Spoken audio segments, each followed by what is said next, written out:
About 100 years ago, this big organization with many branches, they wanted to rule the world basically using Britain as a nucleus of a system, an embryo, which also was going to be joined with the US under the Anglo-American establishment, wrote about the kind of culture and the changes of culture over a 100-year period that they would actually design, implement and bring in.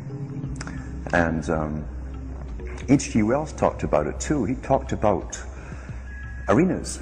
He says arenas could be put up across the world for sports, for instance. Now at that time, sports was something that children, school children were into.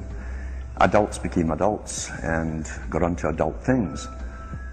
So it was unimaginable at the time that people could actually believe that there was even a need for adult sports and entertainment, never mind having arenas built.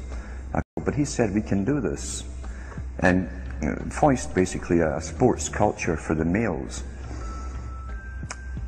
Using a tribal system, we're all tribal to an extent, that's why we even bother to vote for a tribal leader. This is well understood, that's why we're supplied with these leaders. And because the average man was to become more disengaged from his own destiny as the expert class arose, it was decided that the males would get their outlet basically,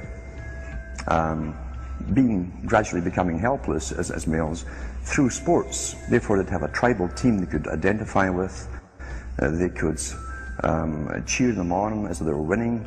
In their own personal lives they were getting nowhere, they were getting disenfranchised in a sense as experts took over decision making for them in all kinds of fields. So this was psychology at use, planned before they even implemented the psychology at use, planned before they even implemented the sports. That's why they pay athletes these fantastic salaries. I was listening to the radio the other day. They just contracted to pay one player on one team $6 million a year. Can you believe this? And why is that? It's the Roman circus. What does the emperor do when the people become restive, and when the people are asking questions, and when the people don't like the policies of the emperor? He sends them to the circus. He creates a circus. He builds a giant coliseum.